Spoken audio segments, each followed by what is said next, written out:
Hello, I am Tiffany Trampy. I am now from Sumner, Nebraska.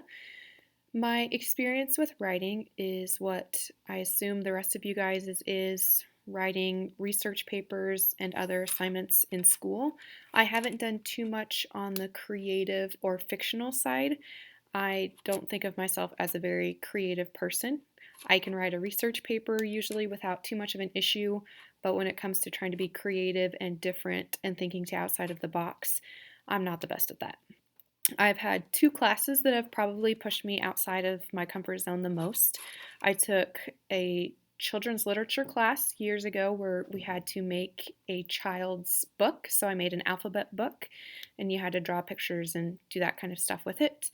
And then last semester, I took a Shakespearean class where we had an option of a creative project at the end. And so I did a graphic novel that kind of summarized Shakespeare's Othello. So that's kind of my only creative work that I can think of. Um, let's see, reading. I don't have too much time to read nowadays, as I assume most of you are kind of in that same boat, being busy with school and such. But remembering back to the days where I could read, I love murder mysteries, and so I read a lot that were by Mary Higgins Clark. I also love the romantic books, so Nicholas Sparks, I really enjoy his novels as well. One of the books I most recently read that brought an issue up or whatever was probably Words on Fire by Jennifer A. Nielsen. I bought the book for my classroom just as a free read book, and so I thought I should read it so I could suggest it for kiddos. And it was great, it gave me the warm and happy feelings at the end because everything ended really happily. But I really wasn't satisfied with that ending. Um, I guess at the beginning, the girl lost her parents when her home was blown up by some SS soldiers that came by. And then the whole time she was going through, and she had never smuggled a book, but she suddenly became an expert in smuggling and did it flawlessly, which was nice as the reader, that you get to be happy and just continue on that good path. Um, and then she had some near misses where it got a little bit close, but she still escaped perfectly fine. Sometimes a little too well.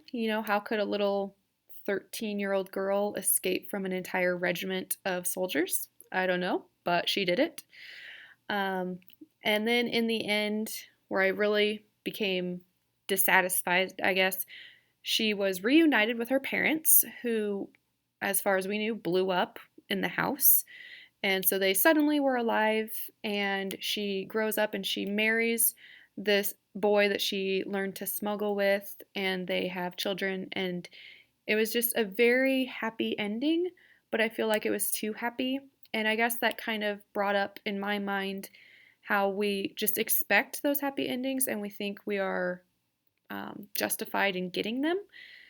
But this one, I feel like the author worked too hard in trying to make it that perfect happy ending, and I don't think that's okay. I think sometimes that teaches kids and even adults that everything's perfect. No matter what happens, it'll all end up perfectly and life is great. And that just really didn't seem to fit, especially considering the fact that she was such a young girl during World War II. I feel like there should have been a little bit more heartbreak that went into it to show more of the realism about what that time was like.